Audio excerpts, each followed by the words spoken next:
काय काय भाषणाचा फील.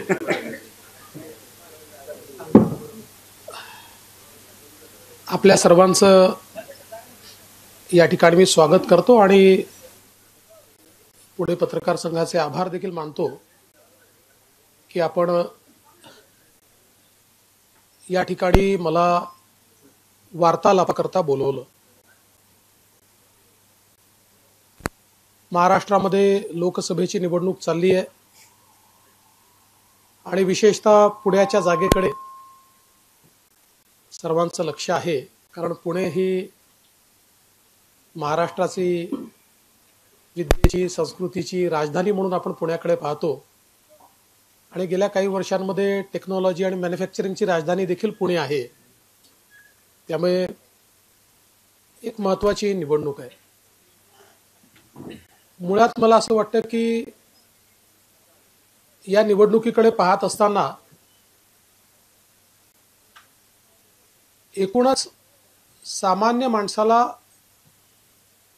काय मिळणार आहे, काय मिळालं आहे, त्याच्याकरता किंवा त्याचे स्वप्न पूर्ण करण्याकरता आपला अजेंडा काय आहे, या दृष्टिकोनातून त्याच्याकडे पाहिलं गेलं पाहिजे.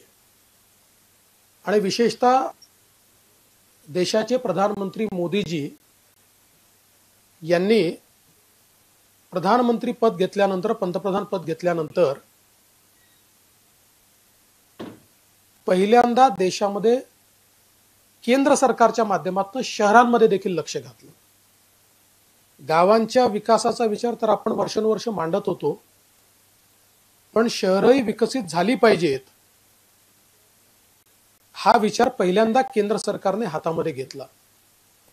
आपण जर महाराष्ट्राचं अर्बनायझेशन बघितलं, पुण्यासारखं शहर असेल जे तुलनेने एक विकसित शहर आहे, पण याही शहरामध्ये आपल्याला काही प्रमाणात बकालपणा का दिसतो, तर शिक्षण, आरोग्य, रोजगाराकरता लोक ग्रामीण भागातनं ज्यावेळी शहरांमध्ये आले त्यावेळी त्यांना अकोमोडेट करण्याकरता आपण प्लॅनिंग केलं नाही. कारण वर्षानुवर्ष आपल्याला शहरीकरण म्हणजे अभिशाप वाटायचा. शहरीकरण होत आहे असं एक आपण कंटेम्प्ट अशा पद्धतीनं बोलायचो, कारण आपली मानसिकता होती की भारत गावांमध्ये राहतो. आणि म्हणून हे अर्बनायझेशन मॅनेज न केल्यामुळे लोकांना घरं नव्हती, झोपडपट्टी तयार झाली, सांडपाण्याच्या व्यवस्था नाहीत, कचऱ्याच्या व्यवस्था नाहीत, ट्रान्सपोर्टेशनच्या व्यवस्था नाहीत. त्यामुळे कंजेशन, बकालपण शहरांमध्ये आलं. पण मोदीजींनी 2014 नंतर मोठ्या प्रमाणात शहरांमध्ये मूलभूत सुविधा झाल्या पाहिजेत याकरता केंद्र सरकारकडनं पैसा देणं सुरू केलं. स्मार्ट सिटीतून असेल, अमृत योजनेतून असेल. आणि आपण जर पुण्याचा विचार केला, आज लोकांना ईज ऑफ लिव्हिंग हे जर आपल्याला द्यायचं असेल तर लोकांचं ज्या काही मूलभूत सुविधा आहेत त्या सुविधा सोडवणं आणि त्याचसोबत पुण्यासारख्या शहरामध्ये पर्यावरण असेल, ट्रान्सपोर्टेशन असेल, या अत्यंत महत्वाच्या गोष्टी ईज ऑफ लिव्हिंग करतायत. आज आपण महानगरांमध्ये पाहू शकतो की लोकांचं अर्ध आरोग्य हे ट्रॅफिकमुळे, त्या ठिकाणी त्यांचा वेळ, त्यांचे श्रम, त्यांचं आरोग्य हे अडचणीत येतं. आणि मला असं वाटतं की मोदीजींनी दिलेलं सगळ्यात मोठी भेट ही पुण्याची मेट्रो आहे, की ज्या मेट्रोने हळूहळू ईज ऑफ लिव्हिंग यायला लागलाय. 54 किलोमीटरच्या मेट्रोचं काम अंतिम टप्प्यामध्ये आहे. मार्गिका 1, मार्गिका 2 आणि मार्गिका 3, तिसरी जी आपण टाटाची नंतर सुरू केली, याच्यामुळे जवळपास 8 ते 10 लाख लोक रोज ट्रॅव्हल करू शकतील, एवढी मोठी क्षमता तयार होते. आणि आता पुन्हा आपण जो एक नवीन टप्पा भोसरीपर्यंतचा तयार करतो, याच्यामुळे केवळ पुणे म्हणून नाही तर पुणे, पिंपरी चिंचवड किंवा जे पुण्याचं अर्बन ॲग्लोमोरेशन आहे याचं एक इंटिग्रेशन हे या मेट्रोच्या माध्यमातून त्या ठिकाणी होणार आहे. आणि विशेषतः याच्या इंटरकनेक्टिव्हिटीमुळे आपला प्रयत्न आहे की पुण्यामध्ये येत्या काळामध्ये कुठल्याही व्यक्तीला तो आहे त्या स्थानापासून ज्या स्थानावर जायचं आहे तिथपर्यंत जाण्याकरता पब्लिक ट्रान्सपोर्ट उपलब्ध असला पाहिजे. आणि म्हणूनच मेट्रो असेल किंवा बसेस असतील, आपल्याला कल्पना आहे की मी जेव्हा मुख्यमंत्री होतो तेव्हा आपण केंद्र सरकारकडनं राज्य सरकारकडनं पुण्यामध्ये इलेक्ट्रिक बसेस घेणं सुरू केलं. आज देशामध्ये सगळ्यात मोठी इलेक्ट्रिक बसेसची फ्लीट असलेलं आपलं पीएमपीएल आहे आणि अजून 500 बसेस आता त्यात ऍड होत आहेत, ज्या पूर्णपणे प्रदूषण मुक्त अशा प्रकारच्या बसेस आहेत. त्यामुळे ट्रॅफिकचं इंटिग्रेशन हे आपण एकीकडे त्या ठिकाणी करतो आणि दुसरीकडे इन्फ्रास्ट्रक्चर देखील आपण वाढवतो. आपण बघितलं असेल चांदणी चौकाचा पूल असेल किंवा आता विशेषतः पुणे एक असं वाढतं शहर आहे की ज्याला रिंग रोडची प्रचंड आवश्यकता होती आणि अनेक वर्षापासून हे रिंग रोड काम प्रलंबित होतं. मी मुख्यमंत्री असताना आम्ही त्याच्यामध्ये लक्ष घालून अलाइनमेंट फायनल केली, त्याचं ॲक्विजिशन चालू केलं आणि आता पुन्हा या ठिकाणी सरकारमध्ये आल्यानंतर अजितदादा देखील आमच्या सोबत आहेत. शिंदे साहेब, मी, अजितदादा आम्ही लक्ष घालून आता जवळपास मोठ्या प्रमाणात आमचं ॲक्विजिशन झालेलं आहे.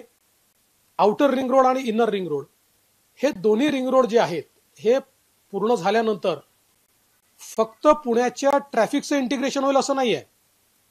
या रिंग रोडमुळे पुण्यामध्ये जवळपास 2.5 लाख कोटी रुपयाची व्हॅल्यू तयार होईल. पुण्याची जी अर्थव्यवस्था आहे, पुण्याचा जो जीडीपी आहे, या जीडीपी मध्ये एक मोठं कॉन्ट्रीब्युशन या रिंग रोडमुळे येणार आहे. आणि जे काही पीएमआरडीएचं जे क्षेत्र आहे हे क्षेत्र सुनियोजित पद्धतीनं विकसित करण्याकरता आपल्याला त्याचा एक मोठा फायदा होणार आहे. आणि म्हणून त्याचंही काम आता जवळपास सुरू होण्याच्या टप्प्यावर, टेंडर्स देखील त्याचे जे काही आहेत ते निघालेले आहेत. आणि म्हणून मोबिलिटीचा आपण जर विचार केला तर सस्टेनेबल मोबिलिटी ही पुण्याला त्या ठिकाणी तयार करण्याचं काम आपल्या सरकारने केलं. आज माननीय गडकरी साहेबांच्या मदतीने राज्य सरकार पुण्याकडनं नाशिककडे जाताना, पुण्याकडनं नगरकडे जाताना, पुण्याकडनं अजून जिथे जिथे पुण्यातनं रस्ते जातात अशा सगळ्या ठिकाणी इतकं कंजेशन आहे. आज पुणे जिल्हा हा आपलं मॅन्युफॅक्चरिंग हब आहे. पण आता जेव्हा आम्ही नवीन इन्व्हेस्टमेंट करता लोकांना आणतो त्यावेळी त्यांचं एक म्हणणं असतं की बाकी सगळं ठीक आहे, पण पुण्यातनं MIDC पर्यंत पोहोचण्याकरता चाकण असो, रांजणगाव असो, फार काळ त्या ठिकाणी लागतो आणि फार कंजेशन आहे. आता त्याचा एक इंटिग्रेटेड प्लॅन आपण तयार केला गडकरी साहेबांच्या सोबत आणि राज्य सरकार आणि केंद्र सरकार मिळून त्या ठिकाणी डबल डेकर एलिव्हेटेड रोड्स हे आपण तयार करतो, जे माझा अंदाज आहे की याच वर्षी त्याचं काम आपण सुरू करू शकू आणि 3 वर्षात ते पूर्ण होतील. आणि त्यामुळे पुण्यातनं बाहेर जाणारा जे ट्रॅफिक आहे त्याला एक सीमलेस कनेक्टिव्हिटी मिळेल आणि रिंग रोडशी त्याचं इंटिग्रेशन झाल्यामुळे एकूणच पुण्याच्या ट्रॅफिकच्या समस्येला एक महत्वाचं वळण किंवा एक महत्वाची शिस्त या माध्यमातून आपण लावू शकू. दुसरं आपल्याला कल्पना आहे की इंटिग्रेटेड ट्रॅफिक मॅनेजमेंट सिस्टीम ही पुण्यामध्ये आता आपण त्या ठिकाणी तयार करतोय, त्याचं काम चाललेलं आहे, अंतिम टप्प्यामध्ये आहे. आता गुगल सोबत एक आपण करार केलाय आर्टिफिशियल इंटेलिजन्सचा आणि त्याच्यामध्ये आता जी काही आपण इंटिग्रेटेड ट्रॅफिक मॅनेजमेंट सिस्टीम वापरतो तर ती आता गुगल इमेजरीचा वापर करून आणि ती प्रेडिक्टिव्ह आहे, म्हणजे त्याच्यात लक्षात येतं की कुठे ट्रॅफिक किती आणि त्याच्या आधारावर लाईट्स किती वेळ ठेवायचे हे ठरतं आणि त्यांनी ट्रॅफिक थोडा फास्ट होतो. आता ही जी नवीन पद्धत आपण घेतलेली आहे या पद्धतीमध्ये जो आपण मागच्या काळामध्ये सीसीटीव्ही कॅमेरे लावले पूर्ण पुण्यामध्ये त्याचा 2-3 वर्षाचा जो डेटा आहे या डेटावर आर्टिफिशियल इंटेलिजन्सचा वापर करून त्या माध्यमातून त्याचे मॉड्यूल्स तयार होणार आहे आणि त्यातनं ट्रॅफिकचं प्रिडिक्शन होऊन ही आपली ट्रॅफिक मॅनेजमेंटची सिस्टीम ही काम करणार आहे. त्यामुळे अतिशय एफिशियंट अशा प्रकारची traffic management system AI based अशा प्रकारची आपण पुण्यामध्ये त्या ठिकाणी करतोय. आज आपण पाहतोय की दुसरीकडे केंद्र सरकारच्या मदतीने पुण्यामध्ये आपण 24/7 ची योजना ही कार्यान्वित केली. अजून पूर्ण व्हायला 1-1.5 वर्ष त्याला लागतील, पण आज 50 टाक्या त्यातल्या पूर्ण झाल्या आहेत. 30-35 अजून त्या ठिकाणी होत आहेत. या योजनेचा फायदा काय आहे, तर आज आपण जेव्हा पाण्याचा विचार करतो त्यावेळी साधारणपणे दरवेळी ही टीका होते, प्रति माणशी सर्वात जास्त पाणी पुण्याला मिळतं. पण ऍक्च्युअल पुणेकरांना जर तुम्ही विचारलं ते म्हणतात आमच्याकडे पाणी येत नाही. कारण शहर वेगानं वाढलं आणि त्या वेगानं डिस्ट्रीब्युशनची सिस्टीम आपण अपग्रेड करू शकलो नाही. ऑगमेंटेशन केलं पण डिस्ट्रीब्युशन केलं नाही. आता हे जे काही 24/7 ची योजना, ज्याच्यामध्ये आपल्याला अमृतमधनंही पैसे मिळाले आहेत, केंद्र सरकारकडूनही मिळाले आहेत आणि राज्य सरकारकडून मिळाले, पुढे महानगरपालिकेने आपला हिस्सा दिलाय. या योजनेमुळे समन्यायी तत्वावर पाण्याचं वाटप होईल, फोर्सफुली पाण्याचं वाटप होईल आणि मुबलक प्रमाणात पुणेकरांना पाणी मिळेल. आणि तरी सोर्समधनं आपण जेवढं पाणी घेतोय त्यापेक्षा कमी पाण्यात आपण हे सगळं मॅनेज करू शकू. म्हणजे पाण्याचं लिकेज हे आपल्याला त्या ठिकाणी कमी करता येईल आणि चांगल्या प्रकारे त्याचं डिस्ट्रीब्युशन करता येईल. दुसरं आपल्याला कल्पना आहे की आपला जो रिव्हरफ्रंट आणि नदी शुद्धीकरणाचा जो प्रकल्प आहे केंद्र सरकारने जायकाच्या माध्यमातून दिलेला, याच्याकडे केवळ नदी शुद्धीकरण इतका नाहीये, तर बेसिकली आज पर्यावरणाच्या संदर्भात आपले नदी आणि नाले जे प्रदूषित झाले आहेत याच्यामध्ये इंडस्ट्रियल एफ्लुएंट याचं कॉन्ट्रीब्युशन 15% आहे आणि 85% कॉन्ट्रीब्युशन हे सांडपाण्याचं आहे, शहरांच्या सांडपाण्याचं, गावांच्या सांडपाण्याचं. त्यामुळे मुळामुठा असेल, इंद्रायणी असेल, या सगळ्याच्या प्रदूषणामध्ये अनट्रीटेड वॉटर त्याच्यामध्ये जाणं. आज केंद्र सरकारच्या मदतीनं एसटीपीचे जे प्रोजेक्ट सुरू केले आहेत त्याला 1-2-3 वर्ष पूर्ण व्हायला लागतील, पण थेंबन थेंब पाण्याचा हा त्या ठिकाणी ट्रीट होईल.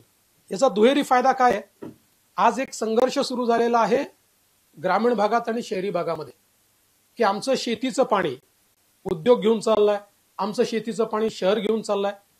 आपण हे पाणी ट्रीट करून, टर्शरी ट्रीटमेंट करून हे आपण 50 किलोमीटर मधल्या MIDC ला देणार आहोत.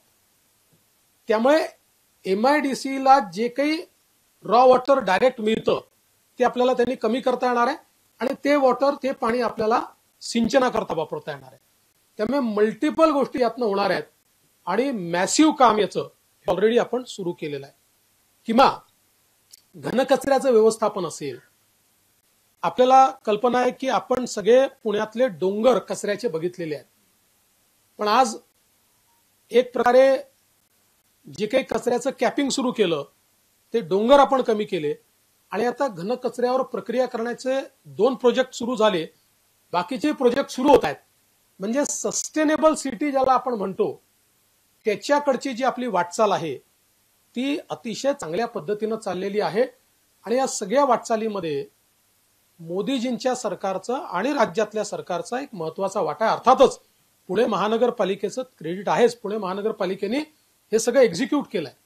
मी गोष्टी अनेक सांगू शकेल पण त्यात वेळ बराच जाईल, पण मला सांगायचं हे आहे की एक विजन ठेवून आम्ही पुण्यामध्ये काम केलं. 2014 नंतर पुण्याच्या विकासाची विजन, आज आपण बघा स्वारगेटला जे मल्टी मॉडेल हब आपण तयार करतोय, वन ऑफ इट्स काइंड आहे. म्हणजे देशातल्या कुठल्याही मेट्रोमध्ये अशा प्रकारचा हब आपल्याला दिसणार नाही जो स्वारगेटला आपण घेतलाय, ज्याच्यामध्ये मेट्रोही इंटिग्रेट होणार आहे, ज्याच्यामध्ये एसटी बसही इंटिग्रेट होणार आहे, ज्याच्यामध्ये सिटी बसही इंटिग्रेट होणार आहे. सगळ्या प्रकारच्या ट्रान्सपोर्टेशन सिस्टीम आपण त्या ठिकाणी इंटिग्रेट करतो. या विजननी काम करण्याचा प्रयत्न आपण पुण्यामध्ये केलेला आहे आणि मला विश्वास आहे, कारण मी हे बघतोय की पुणे जसं मुंबईने अनेक वर्ष महाराष्ट्राच्या अर्थव्यवस्थेचा कणा म्हणून काम केलं, आता नेक्स्ट आपण जर अर्बन ॲग्लोमरेशनचा विचार केला तर नवी मुंबई आणि पनवेल या ज्या 2 कॉर्पोरेशन आहे यातलं अर्बन ॲग्लोमरेशन आणि पुणे PMRDA क्षेत्राचं अर्बन ॲग्लोमरेशन हे नवीन ग्रोथ इंजिन आहेत. कारण टेक्नॉलॉजी आणि मॅन्युफॅक्चरिंग या दोन्हीचं मॅग्नेट इथे तयार झालेलं आहे आणि आज एक प्रकारे मुंबई पुणे आपण जोडलेलं आहे. म्हणजे ट्रान्स हार्बर लिंक नंतर आणि आता ज्यावेळी आपला हा पूल त्या ठिकाणी तयार होईल, जो मधली मिसिंग लिंक आहे ती तयार झाल्यानंतर आणि आपले एक्झिट जे आहेत ते सगळे एक्झिट डिकंजेस्ट झाल्यानंतर एक प्रकारे हे कम्प्लीट एक अर्बन अॅग्लोमरेशन तयार होणार आहे. आणि म्हणून या सगळ्या गोष्टी योग्य वेळी प्लॅन करून भविष्यातलं एक व्हायब्रंट शहर अशा प्रकारे पुण्याची रचना ही या ठिकाणी आपण मला वाटतं केलेली आहे. सांगण्यासारख्या गोष्टी खूप आहेत, पण तुमचे प्रश्न देखील असणार आहेत. मी एवढंच पुणेकरांना तुमच्या माध्यमातून आश्वस्त करू इच्छितो की महाराष्ट्रातलं सस्टेनेबल शहर म्हणून आम्ही पुण्याला डेव्हलप करतो. आमचे प्रोजेक्ट हातात घेतलेले पूर्ण झाल्यानंतर पुणे हे देशातलं एक सस्टेनेबल शहर असेल.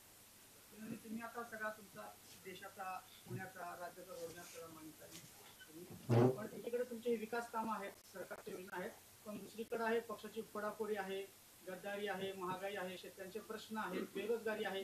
हा सगळा एक ट्रेंड आहे तुमच्या भाषेत सांगतात, हा नेरेटिव्ह आहे. तर हा नेरेटिव्ह तुमच्या जरा भारी पडतो असं वाटत नाही निवडणुकीत? नरेटिव्हने निवडणुका जिंकता येत नाही. नरेटिव्हने एक वातावरण तयार करता येतं.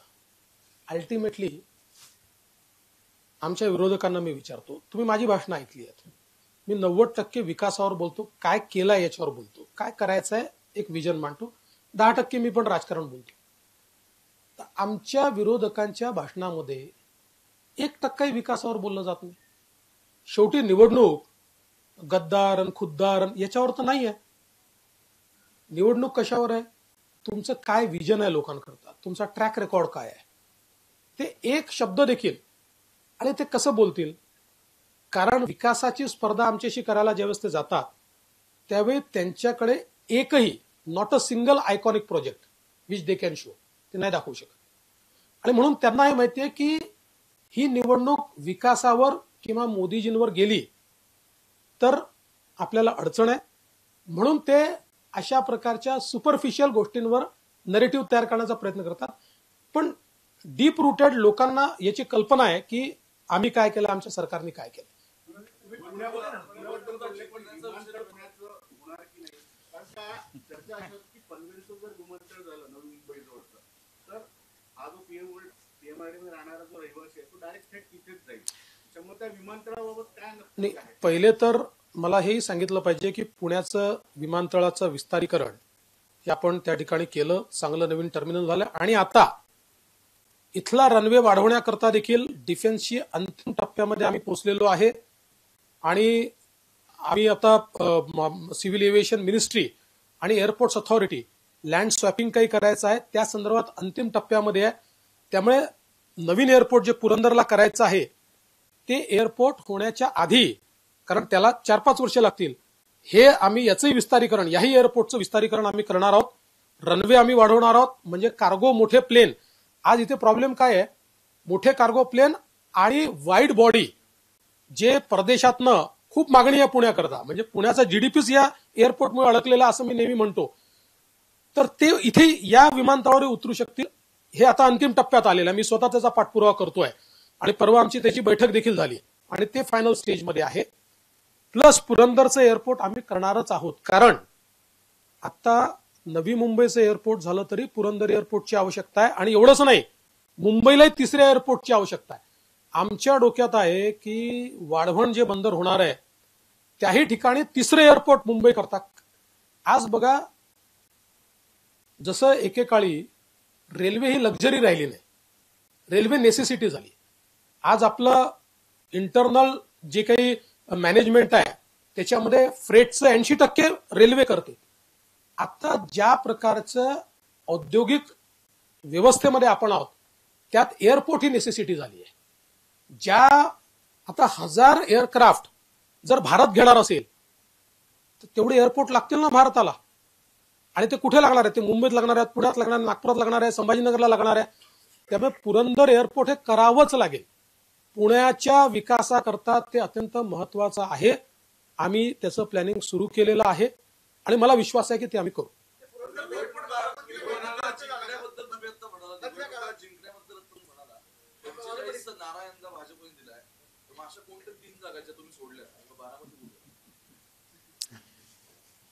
कुठल्या 3 जागा सोडल्यात हे ज्यांनी नारा दिला ते आमच्या लोकांना मी विचारेन, पण बारामती आम्ही जिंकतो एवढं सांगू शकतो. तुम्ही म्हटलं की पुण्याच्या जागेकडे सगळ्यांचं लक्ष आहे, तुमचं अधिक लक्ष असं दिसतंय, कारण 2 दादा इथे असताना तुम्ही पण इथे तळ ठोकून आहात, आज सांगता सभा घेतल्या गेले 2 दिवस तुम्ही आहात, काय नाही, असं आहे की पहिल्या टप्प्यामध्ये मी नागपूर हेडक्वार्टर ठेवलं होतं, दुसऱ्या टप्प्यामध्ये मी संभाजीनगर आणि आसपासचा भाग हा हेडक्वार्टर ठेवलं होतं, तिसऱ्या चौथ्या टप्प्याकरता मी पुणे माझं हेडक्वार्टर केलं, आता आजपासून माझं हेडक्वार्टर मुंबईला शिफ्ट करतोय.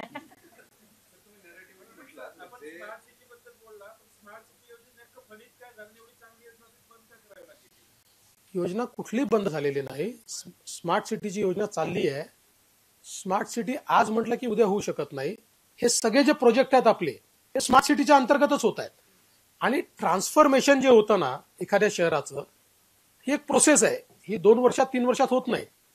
हे प्रोजेक्ट आपण आता एसटीपीचे प्रोजेक्ट आहेत, एसटीपीच्या प्रोजेक्टला 5-5 वर्ष लागतात. त्यामुळे आता एक डिलिव्हरी सुरू झाली आहे. जसं आता मेट्रोची डिलिव्हरी झाली, आता पुढची डिलिव्हरी होईल. काही एसटीपी आता तयार झाले, काही आपले कचऱ्यावर वीज निर्मितीसारखे प्रोजेक्ट आपले तयार झाले. त्यामुळे साधारण एका ट्रान्सफॉर्मेशनला 8 वर्ष तरी किमान लागतात. ते सगळे चाललेलं आहे. सत्तेत आले तर उद्धव ठाकरेंना आणि विरोधी पक्षाच्या नेत्यांना जेलमध्ये टाकलं जाईल असं अरविंद केजरीवालांनी आताच पत्रकार परिषदेत. असं आहे, मला असं वाटतं की अरविंद केजरीवाल हे स्वतः करता एक भूमिका तयार करतायत. अरविंद केजरीवालजी यांना कोर्टाने इंट्रीम बेल दिली. जर त्यांची केस प्रायमा फेसी नसती तर त्यांना रेग्युलर बेल मिळाली असती. आणि ती इंट्रीम बेल देतानाही कोर्टाने सांगितलं आम्ही अपवाद करतोय.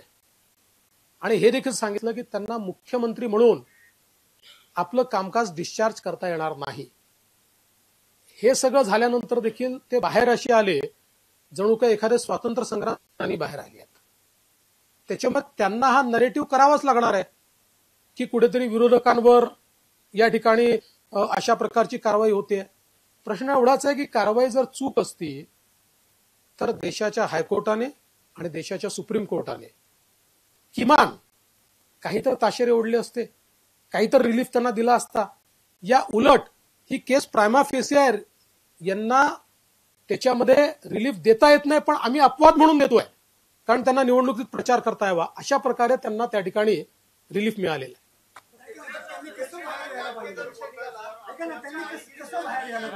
काय काय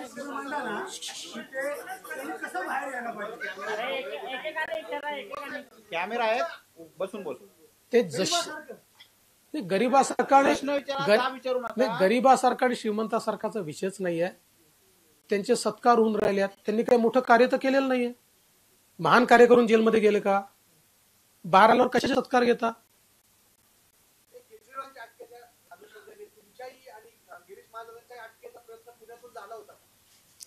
तुम्हाला त्याची कल्पना आहे. गिरीश महाजन आणि बाकीच्यांच्या तर मी पर्दाफाशच केलं ना.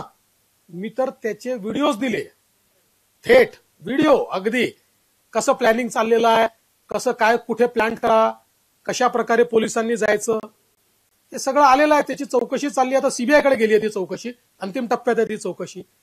माझ्या अटकेकरता एका पोलीस आयुक्तांना सुपारी देण्यात आली होती. केसापासून नखापर्यंत त्यांनी माझी चौकशी केली. पण मी पहिल्या दिवशीच सांगितलं होतं की मी जेव्हा इतका अग्रेसिव्हली सरकारवर जातो त्यावेळेस काचेच्या घरात राहत नाही. त्याच्यामुळे त्यांनी खोट्या केसेस करायचा प्रयत्न केला. पुरावा त्यांना काही मिळाला नाही. आणि एवढंही सांगतो की पोलिसांनी देखील त्यांच्या अधीनस्थ जे होते त्यांनी साथ दिली नाही. त्यांनी सांगितलं आम्ही असं करणार. महाराष्ट्राच्या राजकारणामध्ये एक अभ्यासू विरोधी पक्षनेता म्हणून तुम्ही स्वतःचा एक आयाम बनवला होता. पण गेल्या 10 वर्षात मोदींच्या कार्यकाळामध्ये विरोधी पक्षच आपल्या समोर नको अशा पद्धतीची एक रणनीती अवलंबण्यात आली केंद्रापासून राज्यापर्यंत. काय नेमका दूरगामी परिणाम होऊ शकतो? पहिल्यांदा तर आपलं स्टेटमेंटच चूक आहे की अशी रणनीती अवलंबली. अशी रणनीती अवलंबून काही होत नसतं. असं कोणी करतही नाही. राजकारणामध्ये कोणी कोणाला संपवू शकत नाही. काँग्रेस आपल्या कर्माने खाली गेली. कारण काँग्रेसला ज्यावेळेस हे माहिती होतं की आपल्या नेत्यामध्ये कॅलिबर नाही आहे, तरी त्याच नेत्याला 17 वेळा त्यांनी लॉन्च केलं आणि प्रत्येक वेळी त्यांचा लॉन्च फेल गेला. उलट आमचं हे मत आहे की देशामध्ये क्रेडिबल अपोजिशन असलं पाहिजे. बघा, राजकारणामध्ये कमी अधिक होत असतं, वर खाली जात असतात. एक काळ असा होता, आमचे 2 आले होते, आम्हाला हिणवलं जायचं की पर्याय म्हणतात कोण, ज्यांचे लोकसभेत निवडून आले 2. पण त्याही वेळी आम्ही क्रेडिबल अपोजिशन ही आमची भूमिका सोडली नाही आणि देशाला आवश्यकता पडली, समाजाला आवश्यकता पडली, त्यावेळी आम्ही देशाच्या बाजूने उभे राहिलो. आज सगळ्यात मोठा प्रॉब्लेम हा आहे की अपोजिशन मॅच्युरिटीज दाखवायला तयार नाही. देशाकरता, समाजाकरता भूमिका घ्यावी लागते, पण त्यांची एकच भूमिका आहे, मोदींना शिव्या द्या. याच्या पलीकडची भूमिका नाही आहे. आणि म्हणूनच मग आज आपल्याला पाहायला मिळतं, कधी त्यांच्यातलं कोणी म्हणतं पाकिस्तानकडे अणुबॉम्ब आहे, त्याला भारताने घाबरलं पाहिजे, कोणी म्हणतं कसाबची बदनामी केली. म्हणजे हे जे काही नरेटिव्ह, जी भाषा पाकिस्तान बोलतं ती भाषा जर आमचे विरोधी पक्षनेते बोलायला लागले, तर याचा अर्थ असा आहे की विरोधी पक्षनेता म्हणून भूमिका निभवायला ते तयार नाहीत. त्यांनी अजूनही आपली भूमिका स्वीकारलेली नाही आहे, ते त्याच नैराश्य.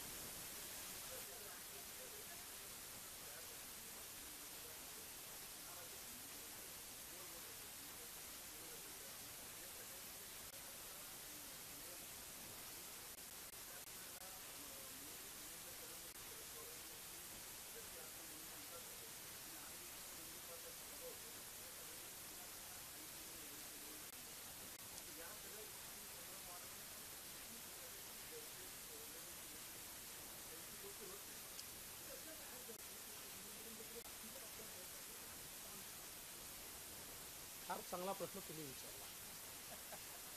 त्याचं कारण असं आहे की आमच्या इथे माध्यम इतके मॅच्युअर असताना मोदीजी काय बोलण्याचं इंटरप्रिटेशन कसं करता आलं नाही. कारण अनेक लोकांनी दाखवलं की मोदीजींची शरद पवारांना ऑफर नाही, हा सल्ला आहे.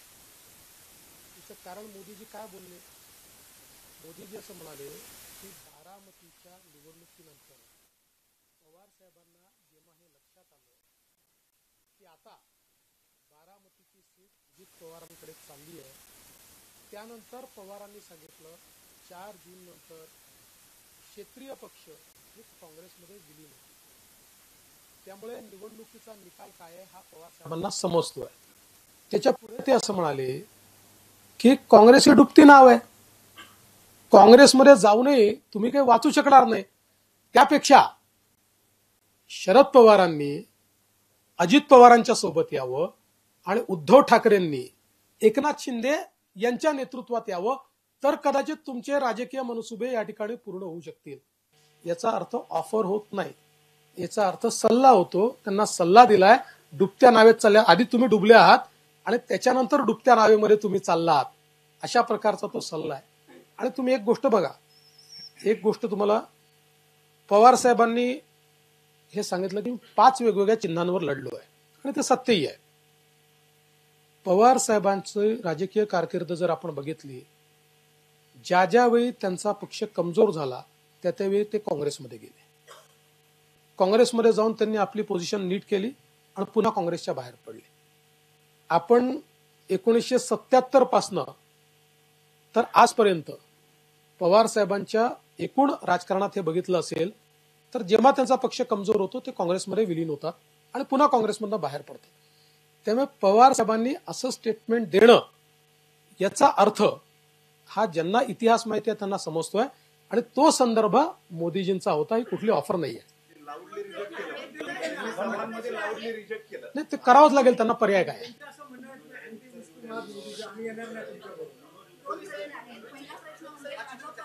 जेवढी निवडणूक सुप्रीम म्हणजे अक्टिवार 400 पासून सुरुवात झालेली होती, आता त्या संख्येमध्ये पुढे मागे व्हायला लागलेलं आहे.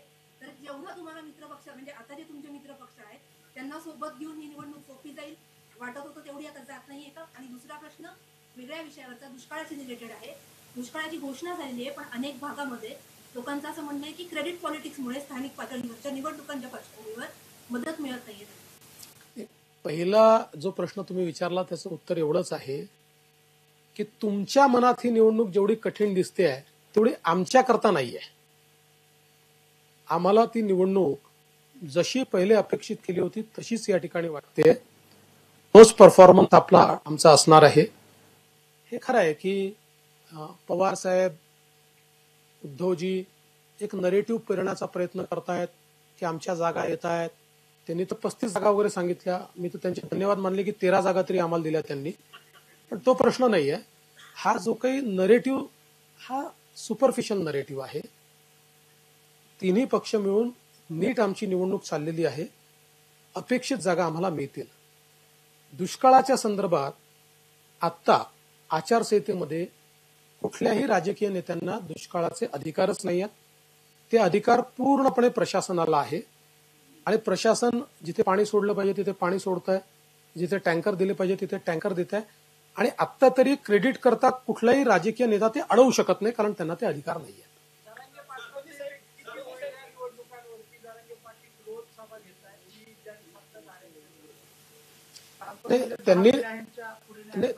त्यांनी तर असं सांगितलं ना जरांगे पाटलांनी की मी कुठल्याच पक्षाच्या बाजूनी नाही आहे. बोलले तरी असेच आहेत ते की मी कुठल्याच पक्षाच्या बाजूनी नाही आहे. आता निवडणुकीनंतर याचं विश्लेषण करू ते कुठल्या पक्षाच्या बाजूनी होते की नव्हते की त्याचा काय इफेक्ट आहे. जेव्हा भेटेल तेव्हा सांगेल ना तुम्हाला. पत्रकार आहे का? फक्त पत्रकारांनी प्रश्न विचारायचे तिथं. पत्रकार सोडून कोणी प्रश्न विचारू.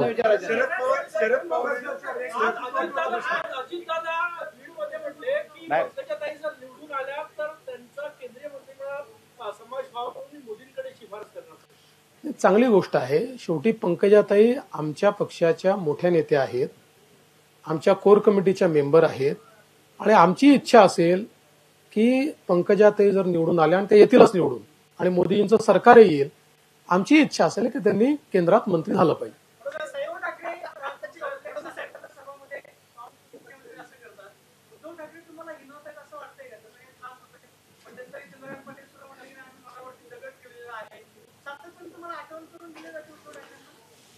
बघा, एखादा व्यक्ती एखादी गोष्ट सिरियसली बोलला तर ती मनावर घ्यायची असते. पण काही लोक बडबड करत सुटले तर ते सिरियस झाले आहेत. आता त्यांना मदतीची आवश्यकता आहे असं आपण समजलं पाहिजे. त्यामुळे मी असं समजतो की उद्धवजींची मानसिक स्थिती अशी आहे की त्यांना आता मदतीची आवश्यकता आहे. त्यांच्या पक्षातल्या नेत्यांना माझं म्हणणं आहे की कुठल्या तरी चांगल्या मानसोपचार तज्ज्ञाला उद्धवजींची भेट करून द्या आणि त्यांच्या मनावरचं दडपण दूर करा. पाटेच्या शपथविधी दादाजी सांगितले की तो पाटेचा होतो सकाळच होता. जो शब्द तुम्हाला दिला होता तो शब्द पूर्ण करण्यासाठी तुमची शपथविधी तो पूर्ण झाला. नेमकं काय शब्द दिला होता आणि काय स्ट्रॅटेजी? अरे किती वेळा सांगितलं ते आता जुनं झालं सोडा. आता त्याच्यानंतर तिसरा शपथविधी केला आम्ही. इलेक्शन शेवटच्या टप्प्यातले राडे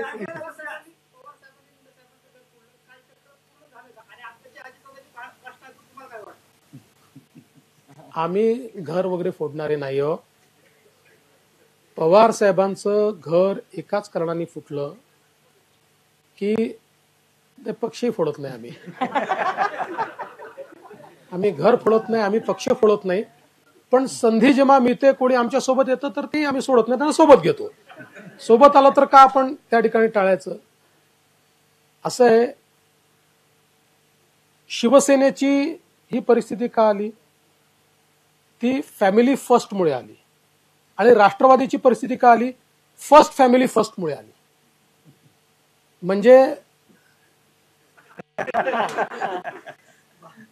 त्या ठिकाणी शेवटी अजितदादांनी हा पक्ष पवार साहेबांसोबत उभा केला. पवार साहेब नक्कीच त्याचा चेहरा असतील, पवार साहेब नक्कीच त्याचे नेते असतील, पण जमिनीवर पक्ष उभा करताना अजितदादांनी श्रम घेतले. अजितदादांना एक मान्यता देखील होती. आमदारही अजितदादांच्या पाठीशी होते. अशा परिस्थितीमध्ये अजितदादांना सातत्याने डावललं गेलं आणि म्हणजे यांनी जो प्रश्न विचारला त्याचं थोडं उत्तर याच्यात येत आहे की प्रत्येक वेळी त्यांना समोर करायचं आणि नंतर तोंड घाशी पाडायचं आणि त्यांना विलन करायचं. ही जी काही पद्धत झाली त्याच्यामुळे अजितदादांना त्या ठिकाणी वाटलं की आता आपला विचार होणार नाही, आपल्याला विलन करण्यात येत आहे, कारण आपण विलन झाल्याशिवाय दुसरं कोणीतरी नेता होऊ शकत नाही. शेवटी अस्तित्वाचा विचार जेव्हा माणसाला करावा लागतो आणि अस्तित्वाची लढाई असते त्यावेळी निर्णय घ्यावे लागतात. घेतला त्यांनी निर्णय. राज ठाकरे म्हटले की काँग्रेसला मतदान करा यासाठी फतवे काढले जात आहेत. भाजपला पण असंच वाटतं का पुण्याच्या बाबतीत किंवा इतर महाराष्ट्रात? नाही, काढलेच आहेत ना. वाटतं म्हणजे काय, तुमच्यापैकी काही लोकांनी व्हिडिओज दाखवले आहेत, माझ्या इकडे तुम्हाला पाहिजे असेल तर मी देतो. हे पहिल्यांदा महाराष्ट्रामध्ये असं घडत आहे की चक्क मशिदीमध्ये टीव्हीचे मोठे मोठे स्क्रीन लावून आणि त्या ठिकाणी फतवा काढून लोकांना सांगून यांना मतदान करा अशा प्रकारचं घडतंय. हे मला वाटत नाही योग्य आहे, पण हे घडतंय. राज ठाकरे म्हणाले ते अगदी खरं आहे. गांधी विचारांनी इंग्रजांना घालवलं तर मोदी काय केलं? आज सकाळच्या भाषणामध्ये शरद पवार असं म्हणलेले आहेत. वाटतं का आता काय सभा होईल? पण पवार साहेबांचा गांधी विचारांशी काय संबंध? बोलले असतील, त्यांचा काय संबंध? उपस्थित करतात मोदींचे कौतुक करता आणि हल्ले थांबला सांगतात. तुमचे एक असतं की कायम वाक्य की आता पाकिस्तानच्या बापाची हिंमत नाही की आपल्याला हल्ला करायची, तर नेमका तो बाप कोण आहे?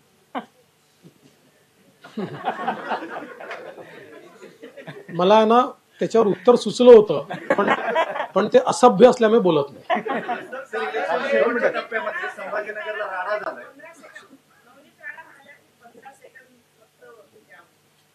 अशा प्रकारची जेव्हा वक्तव्य येतात ते कुठल्या जोरावर म्हणतात? साहेब, ज्या प्रकारचं स्टेटमेंट ओवेसींनी केलं होतं एक तासभरा करता का काही काळा करता पोलीस काढून घ्या मग काय होईल ते सांगतो, त्याला ते उत्तर होतं.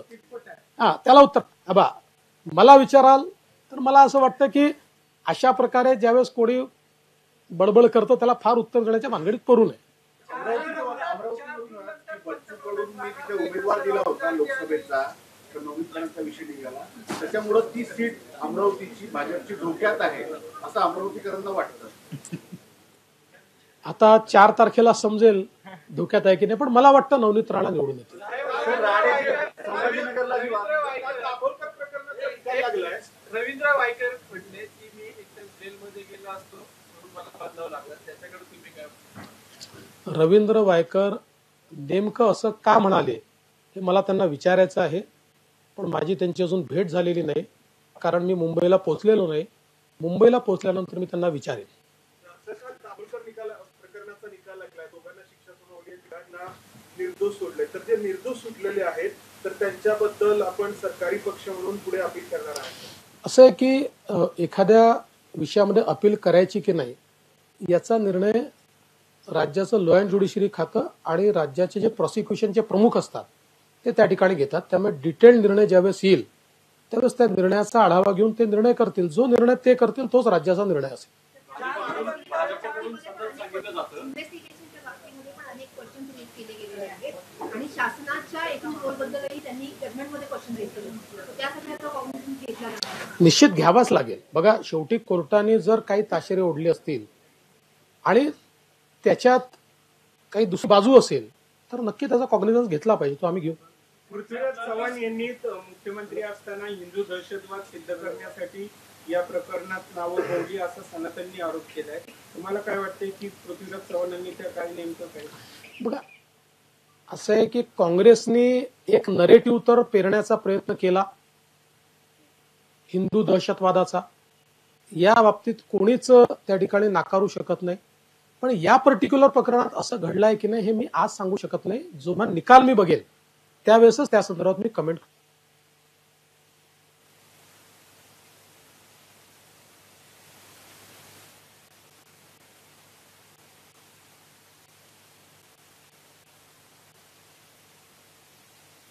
कोई सपने नहीं है.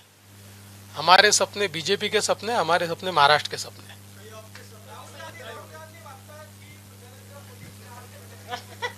काय म्हणजे दोघं एकाच बुद्धीच्यात लक्षात आलं असेल तुमच्या.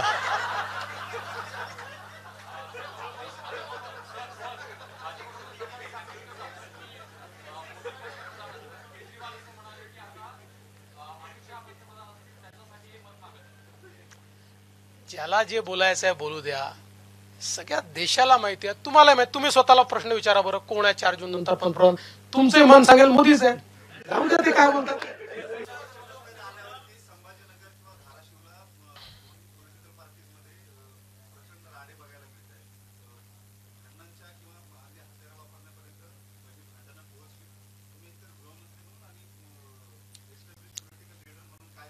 एक राजकीय नेता म्हणून मी सांगेल हे अतिशय चुकीचं आहे. निवडणुका महाराष्ट्रात तरी फ्री अँड फेअर झाल्या पाहिजेत. राजकीय गुद्दे एक वेळ आपल्याला मंजूर आहेत, पण प्रत्यक्ष गुद्दे हे काही योग्य नाही आहे, शस्त्रबिस्त्र. त्यामुळे गृहमंत्री म्हणून कोणी असो त्याच्यावर कारवाई आम्ही करू.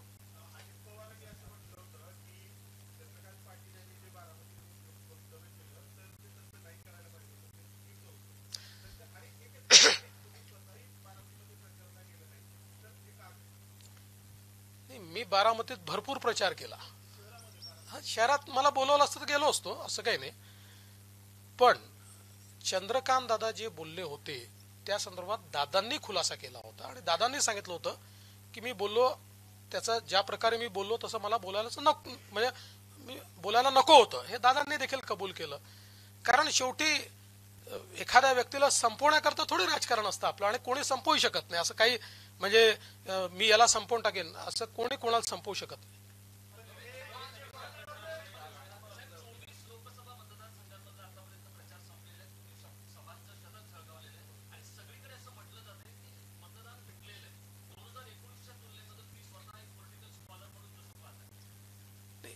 पहिल्यांदा काय झालं की प्रत्येक वेळी इलेक्शन कमिशन जे आहे हे प्रोव्हिजनल आकडेवारी देते आणि त्याच्या आधारावरच गृहितिका तयार होत आहेत की मतदान घटलंय.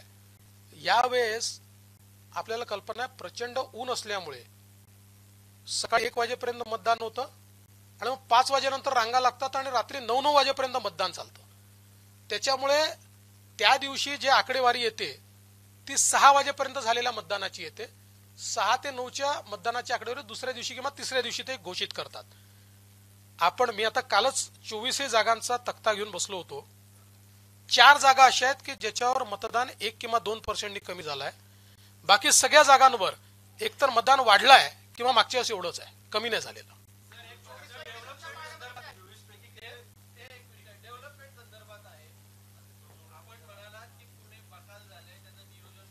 त्याने मी बकाल झालं असं नाही म्हटलं.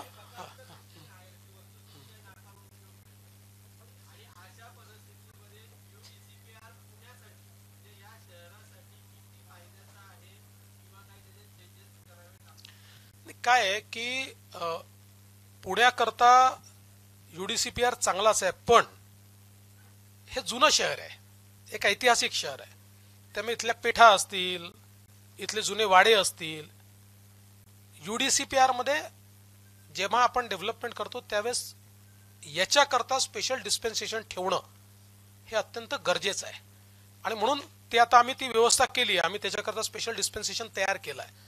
अदरवाईज आपला प्रयत्न UDCPR मध्ये हाच आहे की सिटी स्पेसिफिक अशा प्रकारचे डेव्हलपमेंट प्लॅन किंवा डेव्हलपमेंट कंट्रोल रूल्स न ठेवता महाराष्ट्राचे डेव्हलपमेंट कंट्रोल रूल्स ठेवावे, सारखे ठेवावे.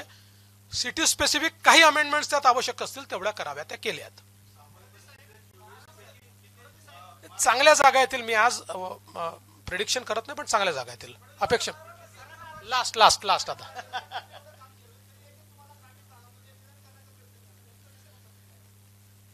असं आहे की मराठा समाजामध्ये इतके वर्ष ही मराठा आरक्षणाची मागणी होती. अण्णासाहेब पाटलांनी 1982 साली मराठा आरक्षण दिलं नाही म्हणून तत्कालीन मुख्यमंत्र्यांना भेटले आणि त्यांना सांगितलं की माझा जीव देईन, आणि दिलं नाही म्हणून त्यावेळेस त्यांनी आपलं बलिदान केलं. तेव्हापासूनची मागणी होती. मी मुख्यमंत्री झाल्यानंतर आम्ही मराठा आरक्षण दिलं, ते हायकोर्टात टिकवलं. आम्ही सारथी तयार केली. अण्णासाहेब पाटील आर्थिक विकास महामंडळ आम्ही बळकट केलं. 70,000 लोकांना कर्ज त्यातनं मिळालं. आम्ही स्कॉलरशिप सुरू केली. 506 कोर्सेसमध्ये मराठा समाजाच्या विद्यार्थ्यांची OBC प्रमाणे अर्धी फी भरण्याचा निर्णय आम्ही केला. हॉस्टेल्सचा निर्णय आम्ही केला. हॉस्टेल्स होत आहेत तोपर्यंत राहण्याकरता स्टायपंडचा निर्णय आम्ही केला. हे सगळे निर्णय आम्ही केले. त्यामुळे मराठा समाज आमच्या पाठीशी राहिला, आजही तो आहे. पण आमच्या या निर्णयांमुळे आणि याच्यानंतर आता शिंदे साहेब आल्यानंतर जे अतिशय धडाडीचे निर्णय मराठा समाजाकरता घेतले, जुन्या अनेक नेत्यांच्या समोर प्रश्नचिन्ह उभं राहिलं की हे जर निर्णय घेऊ शकले तर तुम्ही का घेतले नाही. आणि त्यातनं त्या लोकांनी एक नरेटिव्ह बिल्टअप करण्याचा प्रयत्न केला आणि आमच्या विरुद्ध, स्पेशली माझ्या विरुद्ध त्यांनी एक आघाडी उघडली. आणि मी तर मागच्या काळातही सांगितलं की काही नेते आहेत, माझं नाव आहेत, पुरावे आहेत, योग्य दिन यांनी तर वॉर रूम उघडल्या, म्हणजे आंदोलन आपल्या बाजूला, आणि त्यांनीच वॉर रूम उघडल्या आणि 500 लोक बसवून माझ्या विरुद्ध ट्विट करणे, मला विलन करणे.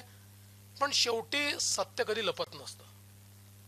आजही महाराष्ट्रामध्ये मराठा समाज आमच्या सोबत आहे आणि त्यांनी किती प्रयत्न केला तरी ते यशस्वी होणार नाही.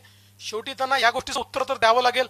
त्यांना संधी होती त्यावेळेस त्यांनी का केलं नाही. मुस्लिम समाज जो आहे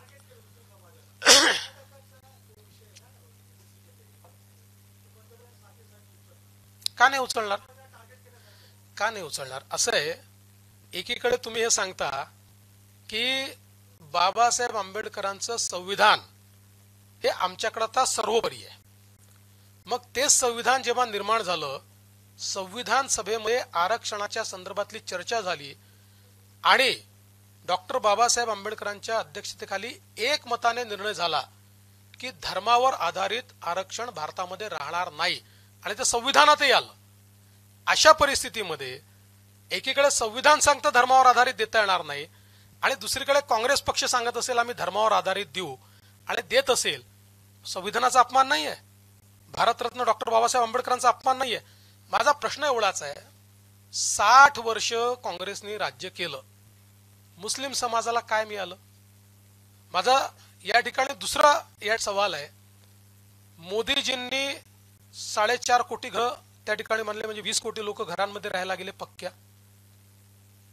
जवळपास 50 कोटी लोकांच्या घरी गॅस गेला, 55 कोटी लोकांच्या घरी त्या ठिकाणी शौचालय झालं, 60 कोटी लोकांच्या घरी पाणी पोचलं.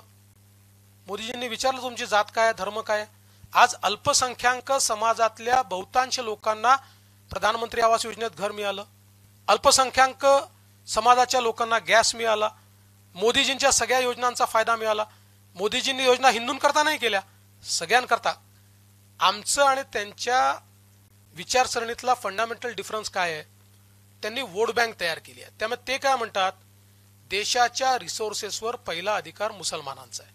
आमचं म्हणणं आहे नाही, देशाच्या रिसोर्सेसवर पहिला अधिकार गरीबाचा आहे. त्याची जात, धर्म, पंथ, भाषा अलहिदा. तो जर गरीब आहे तर त्याचा पहिला अधिकार आहे. हा आमचा फंडामेंटल डिफरन्स आहे.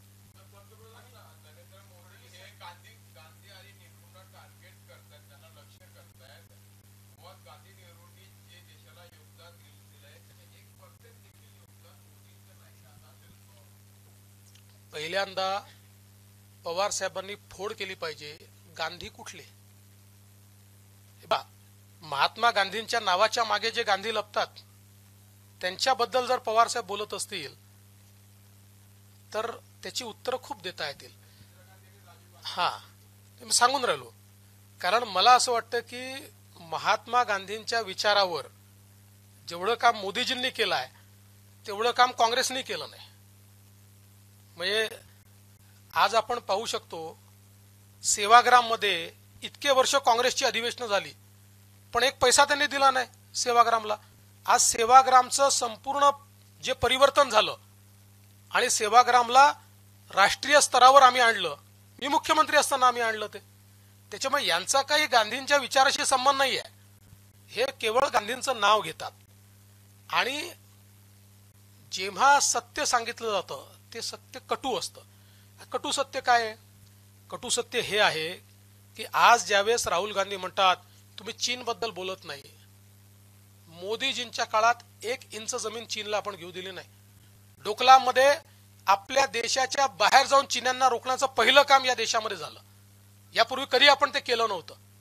आणि हजारो वर्गमील आपली जमीन नेहरूजींच्या काळात, इंदिराजींच्या काळामध्ये चीननी घेऊन टाकली. आपण एक अवाक्षर बोललो नाही, याच्यावर बोलायचं नाही. त्यामुळे हे जे काही नरेटिव्ह तयार करण्यात आले ते नरेटिव्ह सत्याने बस्ट करण्याची वेळ आहे. नाही, असं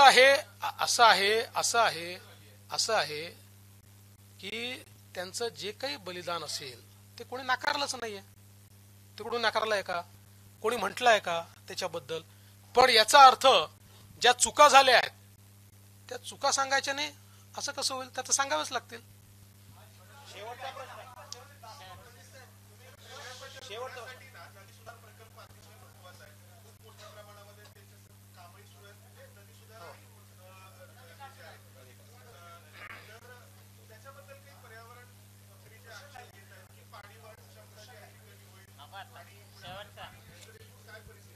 बघा काय असतं, कुठल्याही गोष्टीला 3 बाजू असतात. एक तुमची बाजू, एक माझी बाजू आणि खरी बाजू. तसं एक बाजू पर्यावरणवाद्याची आहे, एक बाजू विकास करणाऱ्यांची आहे आणि एक तिसरी बाजू आहे जी खरी बाजू आहे. आता खरी बाजू सांगण्याकरता आपल्या देशामध्ये काही संस्था तयार केल्यात, आपण काही इन्स्टिट्यूट्स तयार केले आहेत की ज्यांनी अभ्यास करून त्यांचा रिपोर्ट आपण प्रमाण मानतो. तशा प्रकारे या प्रकल्पावर ज्यावेळेस आक्षेप घेण्यात आला आणि पवार साहेबांनी त्या काळामध्ये तो स्टे वगैरे करायला लावला, त्यानंतर देशातल्या ज्या प्रीमियम संस्था आहेत या क्षेत्रातल्या, पाण्याचं वहन आणि पाण्याचा निचरा आणि कशा प्रकारे एम्बँकमेंट केलं पाहिजे, याच्या ज्या एक्सपर्ट संस्था आहेत त्यांच्याकडे तो विषय गेला आणि त्या संस्थांनी आपला अहवाल देऊन त्या शिफारसीच्या आधारावर आता हे केलंय. त्यामुळे मी तर काही एक्सपर्ट नाहीये, त्यांनी सांगितलं योग्य आहे ते मी करतोय. आता एखाद्याला पटत नसेल, त्याला वाटत असेल की मी त्यांच्यापेक्षा जास्त योग्य आहे, तर त्यांनी त्यांचं ज्ञान सांगावं. लोकशाही आहे, सांगण्यापासून काही आपल्याला त्याचं मनाई नाही आहे. चला, धन्यवाद सगळ्यांचे, खूप खूप आभार. एबीपी माझा, उघडा डोळे बघा नीट.